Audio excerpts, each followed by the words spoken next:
नमस्कार, मी विशाल प्रदेश. आपण बघता जगाच्या पाठीवर हे विशेष बुलेटिन जाणून घेणार आहोत. आता या क्षणापर्यंत जगाच्या पाठीवर कुठे कुठे नेमकं काय काय घडलंय, चला सुरुवात करूयात अगदी झटपट.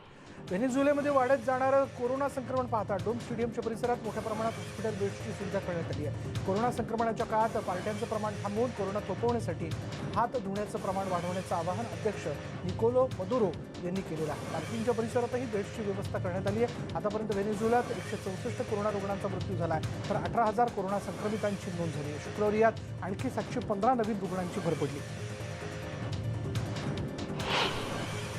रशियामध्ये कालपासून सिनेमागृह सुरू करण्यात आली आहेत. तर कोरोना संक्रमणामुळे 4 महिन्यांपासून सिनेमागृह बंद होती. फिजिकल डिस्टन्सिंगचं पालन करून इथे सिनेप्रेमी पोहोचले होते. तापमान तपासणी, मेडिकल मास्कचा वापर इथे बंधनकारक करण्यात आलेला आहे. तसंच मधल्या जागा रिकाम्या ठेवून चाहत्यांची आसन व्यवस्था करण्यात आली आहे. रशियामध्ये आंतरराष्ट्रीय हवाई वाहतूक कालपासून सुरू करण्यात आली. कोरोना संक्रमणामुळे 4 महिने ही वाहतूक बंद होती. मॉस्कोतल्या शेरेमितियेवो विमानतळावर सर्वात प्रथम ही वाहतूक सुरू झाली. रशियात सर्वाधिक वाहतूक असलेल्या या विमानतळावर प्रवाशांची मोठी रांग लागली होती. ब्रिटन, तुर्किस्तान, टांझानियामध्येही नवीन नियमांनुसार वाहतूक सुरू करण्यात आली आहे. केनिया एअरवेजनं आंतरराष्ट्रीय व्यापार वाहतूक 4 महिन्यांनंतर सुरू करण्यात आली.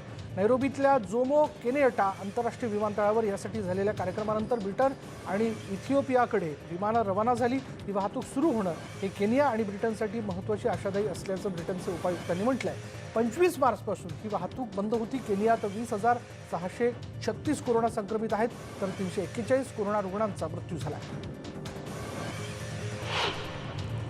फ्रान्समध्ये 16 देशांमधून येणाऱ्या प्रवाशांची आता विमानतळं आणि बंदरांवर कोरोना चाचणी केली जाणार आहे. अमेरिका, UAE, बहारीन, पनामा, दक्षिण Africa, Kuwait, Qatar, Israel, Brazil, Peru, Serbia, Algeria, तुर्कस्तान, मॅडागास्कर, भारत आणि ओमानमधून येणाऱ्या प्रवाशांचा यामध्ये समावेश आहे. 72 तासांपूर्वी कोरोना निगेटिव्ह रिपोर्ट दाखवणाऱ्या प्रवाशांना यातून सूट दिली गेली आहे. आणि दरम्यान फ्रान्समध्ये कोरोना पॉझिटिव्ह आढळणाऱ्या व्यक्तीला 14 दिवस क्वारंटाईन व्हावं लागणार आहे. ग्रीसमध्ये शनिवारी आलेल्या उष्णतेच्या लाटेमुळे पोहण्यासाठी आणि सनबाथसाठी समुद्रकिनाऱ्यावर गर्दी झाली. राजधानी अथेन्समध्ये 40 डिग्रीपर्यंत तापमान पोहोचलं. देशातल्या प्रसिद्ध बेटांवरही मोठ्या प्रमाणात गर्दी होते आहे. आणि कोरोना संक्रमण काळात जास्त गर्दी करणाऱ्या पर्यटकांकडून दंड वसूल केला जातो. 5 ते 25,000 युरोपर्यंत ही दंडाची रक्कम आहे. शुक्रवारी 78 कोरोना संक्रमितांची नोंद झाली, तर 3 कोरोना रुग्णांचा मृत्यू झाला. बर्लिनमध्ये काल कोरोना संक्रमण नियंत्रणासाठी लावण्यात आलेल्या कठोर नियमांचा निषेध करण्यासाठी मोर्चा काढण्यात आला. कोरोना साथीपासून मुक्तता मिळवण्यासाठी विविध ग्रुप्स रस्त्यांवर उतरले होते. जर्मनीत इतर देशांच्या तुलनेत कोरोना संक्रमणासाठी राबवण्यात आलेल्या उपाययोजनांची विविध स्तरांवर प्रशंसा झाली. एप्रिलपासून लॉकडाऊन काही प्रमाणात शिथिल करण्यात आलं. तसंच फिजिकल डिस्टन्सिंग आणि मास्कचा वापरही बंधनकारक करण्यात आलेला आहे. जॉन हॉपकिन्स युनिव्हर्सिटीनं दिलेल्या माहितीनुसार जर्मनीत 2,10,676 कोरोना संक्रमित आहेत, तर 9,153 कोरोना रुग्णांचा मृत्यू झाला. बहामासमध्ये हरिकेन चक्रीवादळामुळे अनेक झाडं उन्मळून पडली आहेत, तर अनेक ठिकाणी मोठं नुकसान झालं. यामुळे आता सरकारवर कोरोना संकटासोबतच चक्रीवादळाचंही संकट आलेलं आहे. बहामासमधील समुद्रकिनाऱ्यावर सोसाट्याच्या वाऱ्यासह मुसळधार पाऊस झाला. चक्रीवादळानंतर बहामासच्या पंतप्रधानांनी लॉकडाऊन शिथिल केलेला असला तरी रात्री 10 ते सकाळी 5च्या वेळेस कर्फ्यू लागू करण्यात आला.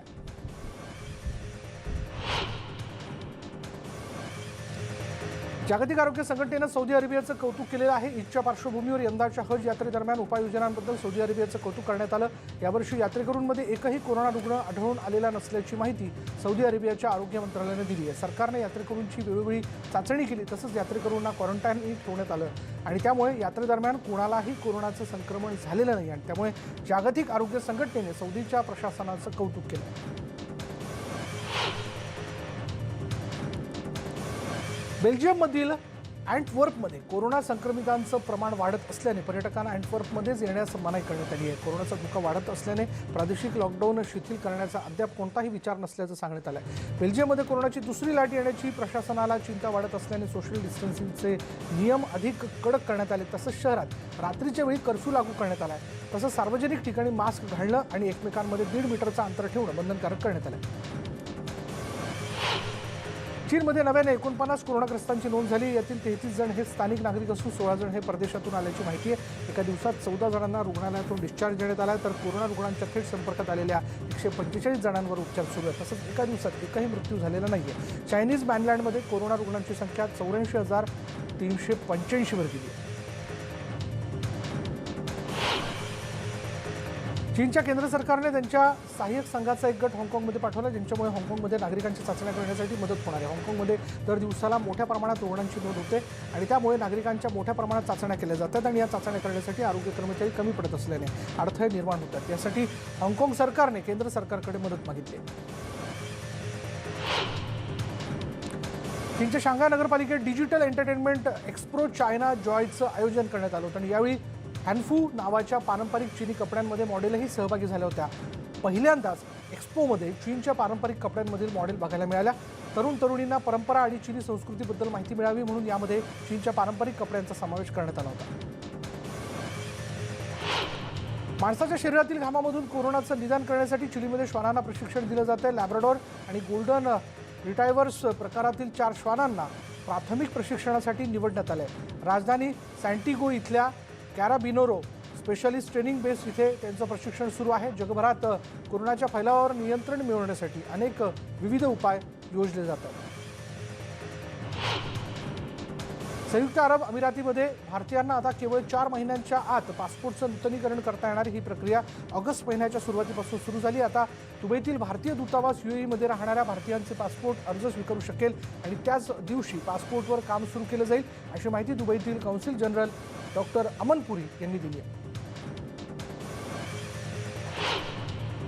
ब्रिटनमध्ये आता रेस्टॉरंटमध्ये जेवण कमी खर्चिक होणार आहे, कारण आता रेस्टॉरंटचं अर्थबिल ब्रिटन सरकार भरणार आहे.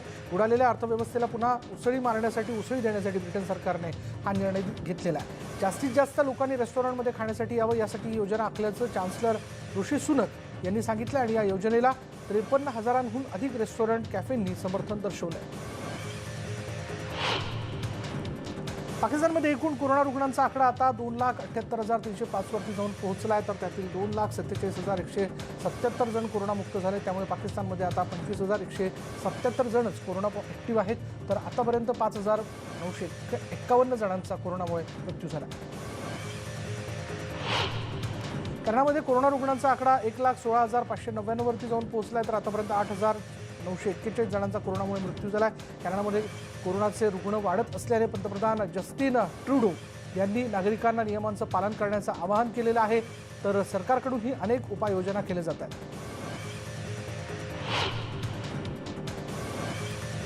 ऑस्ट्रेलियाच्या मेलबर्नमध्ये कोरोना व्हायरस हॉटस्पॉटमध्ये सातत्याने नवीन रुग्णांच्या संख्येत घट होते, परंतु शनिवारी 397 लोकांच्या मृत्यूसह अनेक नव्या रुग्णांची नोंद झालेली आहे.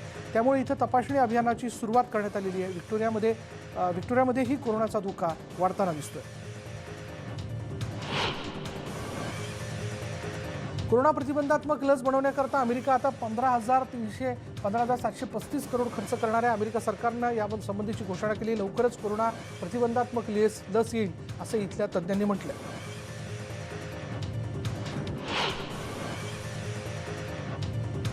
ब्राझीलमध्ये कोरोनाचा फैलाव दिवसेंदिवस वाढताना दिसतोय. सलग तिसऱ्या दिवशी ब्राझीलमध्ये 50,000पेक्षा जास्त नव्या रुग्णांची नोंद झाली आहे. एका दिवसात कोरोनाचे 52,383 नवे रुग्ण जे त्याची नोंद करण्यात आली आहे.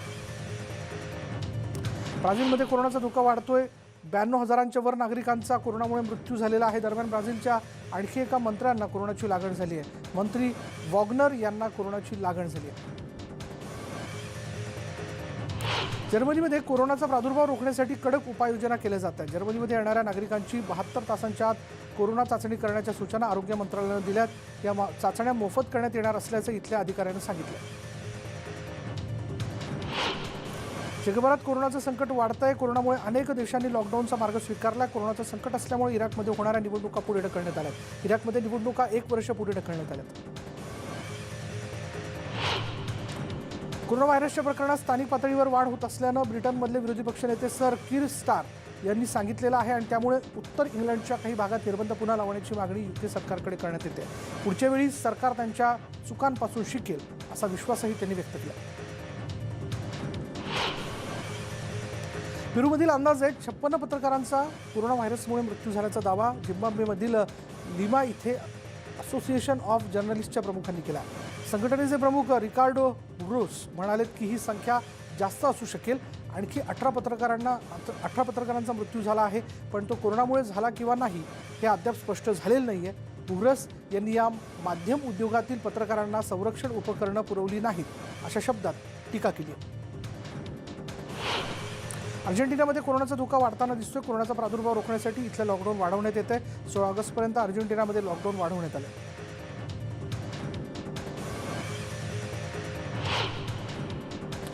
ओका नावाचे राज्यपाल डेन्नी तामाकी यांनी शुक्रवारी प्रांतात आपत्कालीन परिस्थिती जाहीर केली. नागरिकांनी आवश्यक असल्यास घराबाहेर पडावं असं आवाहन करण्यात आलं. इथे दिवसाला 70 पेक्षा जास्त कोरोनाग्रस्तांची नोंद होते. ओकिनावामधील नागरिकांनी कोरोनाच्या दुसऱ्या लाटेला तोंड देण्याची गरज राज्यपालांनी व्यक्त केली. संपूर्ण जगासह अमेरिकेत अद्यापही कोरोनाचा प्रभाव कमी झालेला नाही आहे. गेल्या काही महिन्यात अमेरिकेत हजारो लोकांना आपली नोकरी गमावी लागली होती. आता ऑगस्ट महिना सुरू झाल्यानंतर लोकांच्या अडचणींमध्ये आणखी वाढ होणार आहे. रोजगार गेलेल्यांना देण्यात येणारी $600ची मदत काहीशी अपुरी पडते आणि ज्यांना कामावरून काढून टाकलेलं आहे त्यांना पुन्हा नोकरी मिळवताना विविध अडचणींचा सामना करावा लागतोय. कोरोनाच्या संकट काळात अमेरिकेत बेरोजगारीचं प्रमाण वाढलं आहे. अमेरिकेत बेरोजगारीचं प्रमाण 14% अधिक वाढलं. हाँगकाँगने शनिवारी विमानतळाजवळील प्रदर्शन केंद्रात कोरोनासाठी आवश्यक वैद्यकीय सुविधा उभारलेल्या आहेत. हाँगकाँगमध्ये आशिया वर्ल्ड एक्सपो सेंटर इथे हे केंद्र सुरू करण्यात आले. विशेष म्हणजे इथं मैफिली आणि मोठ्या कार्यक्रमांचं आयोजन करण्यात येतं. रुग्णांना ठेवण्यासाठी इथे सामुदायिक उपचार सुविधा उभारण्यात आलेली आहे. शहरात सध्या कोरोना संसर्गाची तिसरी लाट सुरू आहे आणि त्यामुळे वाढती रुग्णसंख्या लक्षात घेता ही सुविधा तयार करण्यात आली आहे.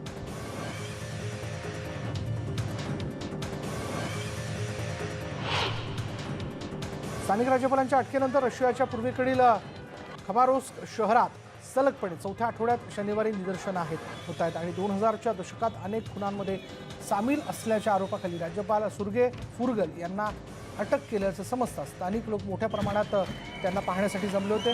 खबारोव्स्क शहरामध्ये नागरिकांनी निदर्शनं केली आणि लोकप्रिय राज्यपाल सुर्गे फुर्गल यांच्या सुटकेची मागणी केली.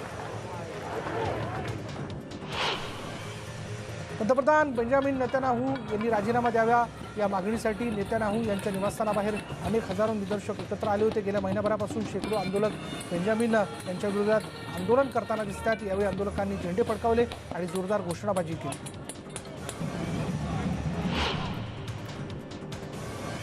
अर्जेंटिनाचे अध्यक्ष अल्बर्टो फर्नांडिस यांनी जाहीर केलेल्या न्याय सुधारणा अंमलबजावणीचा निषेध करण्यासाठी ब्युनोस आयर्स इथे आंदोलन करण्यात आलं. अल्बर्टो फर्नांडिस आणि उपाध्यक्ष क्रिस्टिना फर्नांडिस यांची मनी लॉन्ड्रिंग आणि अनेक गुन्ह्यांमध्ये चौकशी सुरू आहे. आपल्या अधिकाऱ्यांवर कोणतीही कारवाई होऊ नये म्हणून फर्नांडिस यांनी ही नवीन न्याय सुधारणा केल्याची टीका विरोधकांनी केली आहे. अमेरिकेत ही टिकटॉकवर बंदी घालण्यात आली आहे. ट्रम्प सरकारनं यासंबंधित घोषणा केली आहे. टिकटॉक ॲप बंदी प्रस्तावावर ट्रम्प यांनी सही केली आहे. फ्लोरिडावरून वॉशिंग्टनला परत येत असताना ट्रम्प यांनी यासंबंधित माहिती दिली. अमेरिकेतील वांशिक अन्यायाविरुद्ध सुरू झालेली निदर्शकांची आंदोलनं अजूनही सुरूच आहेत. शनिवारी रात्री पोर्टलँड, ऑरेगन या दोन्ही ठिकाणी प्रत्येकी 1000हून अधिक निदर्शक एकत्र आले होते. रात्रीच्या निदर्शनांमध्ये विविध समाजाच्या एकतेसाठी काम करणारे काही नेतेसुद्धा उपस्थित होते. पोलीससुद्धा मोठ्या प्रमाणात तैनात करण्यात आले होते.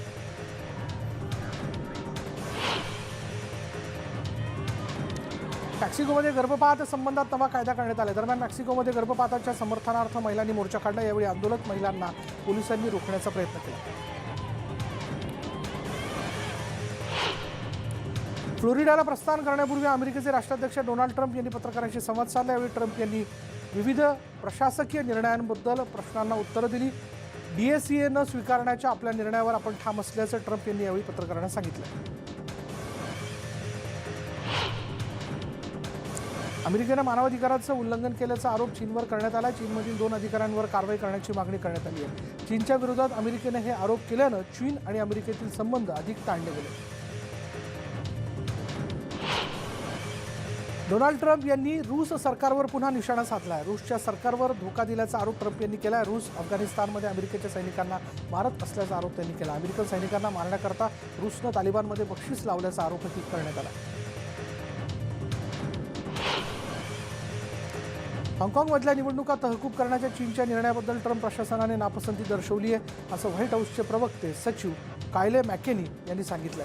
हाँगकाँग सरकारने विधान परिषद निवडणुका 1 वर्षासाठी तहकूब करण्याच्या आणि विरोधी उमेदवारांना अपात्र ठरवण्याच्या निर्णयाचा आम्ही निषेध करतो, अशा स्पष्ट शब्दात अमेरिकेने आपली भूमिका मांडली. हाँगकाँगच्या लोकांना स्वायत्तता आणि स्वातंत्र्य देण्याचं आश्वासन चीनने पाळावं, असंही अमेरिकेनं म्हटलंय. अमेरिकेमध्ये ह्यूस्टन भागातील केमिकल कंपनीच्या गोदामाला भीषण आग लागली. इथे अनेक केमिकल्स असल्यानं आगीचा भडका उडाला आणि दरम्यान काही वेळानंतर या आगीवर नियंत्रण मिळवण्यात यश आलं. अर्जेंटिनाच्या जंगलात भीषण आग लागली. ही आग विझवण्यासाठी शर्थीचे प्रयत्न सुरू आहेत. या जंगल परिसरात हेलिकॉप्टरच्या मदतीनं पाण्याचा फवारा मारण्यात येतोय. कॅलिफोर्नियाच्या जंगलात भीषण आग लागली होती आणि या जंगल परिसरातून जवळपास 8,000 लोकांना सुरक्षितरित्या बाहेर काढण्यात आले. जवळपास 12,000 एकर जमिनीला लागलेल्या आगीवर अग्निशमन दलाकडून नियंत्रण मिळवण्याचे प्रयत्न सुरू आहेत. अमेरिकेतील अलास्कामध्ये विमानाचा अपघात झाला. अलास्कामध्ये झालेल्या विमान दुर्घटनेत 7 लोकांचा मृत्यू झाल्याची माहिती समोर आली आहे. बहामासपासून फ्लोरिडाच्या दिशेने येणाऱ्या हरिकेन चक्रीवादळाच्या पार्श्वभूमीवर फ्लोरिडा प्रशासनाने समुद्रकिनारे, पार्क आणि कोरोना चाचणी केंद्र बंद केलेली आहेत. तसंच फ्लोरिडा प्रशासनाने नागरिकांसाठी निवारा केंद्रे उभारली. सार्वजनिक बसच्या साहाय्याने नागरिकांना निवारा केंद्रांमध्ये पोहोचवलं जाते. तसंच कोरोनाचंही संकट असताना बस वेळोवेळी सॅनिटाईज केले जाते. फ्लोरिडामध्ये चक्रीवादळ येणार असल्याने प्रशासनाने नागरिकांना आठवडाभराचा अन्न आणि पाण्याचा साठा करून ठेवण्याचं आवाहन केलं. शहरामध्ये सोसाट्याचा वारा, मुसळधार पाऊस आणि विजेचा धोका असल्याचा इशारा प्रशासनाकडून नागरिकांना देण्यात आला. त्यामुळे नागरिकांना खबरदारी घेण्याचं आवाहन करण्यात आलं. पाकिस्तानमधील मुस्लिम बांधवांनी ईद निमित्ताने खास नमाज अदा केली. कराचीमधील मोकळ्या मैदानात हजारो लोक सामूहिक प्रार्थनेस उपस्थित होते. ब्रिटनचे प्रिन्स विल्यम्स यांनी कामगार, मानसिक आरोग्य राजदूत आणि फुटबॉलच्या निस्सीम चाहत्यांसाठी फुटबॉल असोसिएशनच्या अंतिम सामन्याच्या स्क्रीनिंगचं आयोजन केलं होतं. हेड्स अप या मानसिक आरोग्य अभियानाबद्दल जागरूकता पसरवण्यासाठी या कार्यक्रमाचं आयोजन केल्याचं प्रिन्स विल्यम्स यांनी सांगितलं. गेल्या वर्षी नासाच्या फोटोचा वापर करून विक्रमचा ढिगारा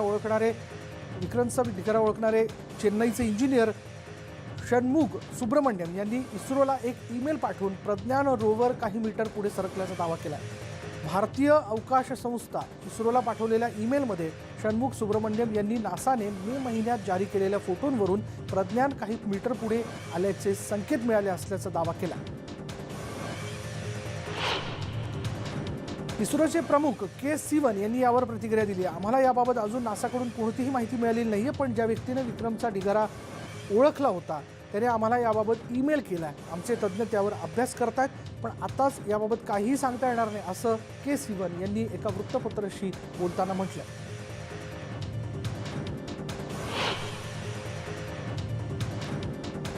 टीम इंडियाचा कॅप्टन विराट कोहली ऑनलाईन जुगाराशी संबंधित वादात अडकलाय. विराट कोहलीला अटक करण्यासाठी आता मद्रास हायकोर्टात याचिका दाखल करण्यात आली आहे. ऑनलाईन जुगाराला प्रमोट करत असल्याचा आरोप विराट कोहलीवर लावण्यात आला.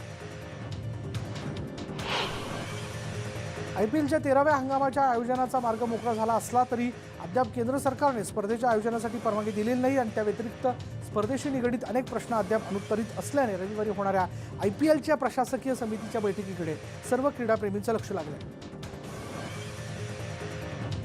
IPL स्पॉट फिक्सिंग प्रकरणातील मूळ याचिकाकर्ते आदित्य वर्मा यांनी BCCI अध्यक्ष सौरव गांगुली यांना IPLचं आयोजन भारतातच करण्याची विनंती केली आहे. कोरोनाचा वाढता प्रादुर्भाव पाहता UAE सुरक्षित नसल्याचं त्यांनी म्हटलं आहे. दुबईत नोव्हेंबरमध्ये आयोजित करण्यात आलेला मोठा कार्यक्रम त्यांनी स्थगित केला आहे. अशा परिस्थितीत आपण IPLचं आयोजन दुबईत कसं करू शकतो असा प्रश्नही त्यांनी यावेळी उपस्थित केला. दक्षिण आफ्रिकेच्या महिला संघातील खेळाडूंनी सराव सुरू केला आहे. महिला खेळाडूनं गेल्या आठवड्यात नेट प्रॅक्टिसला सुरुवात केली.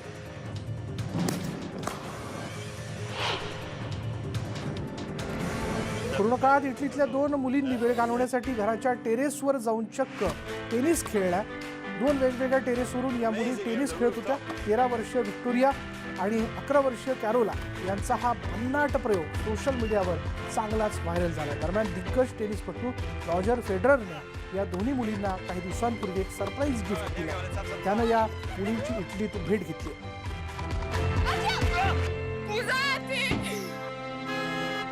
to the macchina. Shall we grab some lunch? Some pasta? Adesso stiamo per andare a mangiare con lui a pranzo. यानंतर या बुलेटिनमध्ये इथे सांगणार आहोत. पहा फक्त न्यूज 18 लोकमत.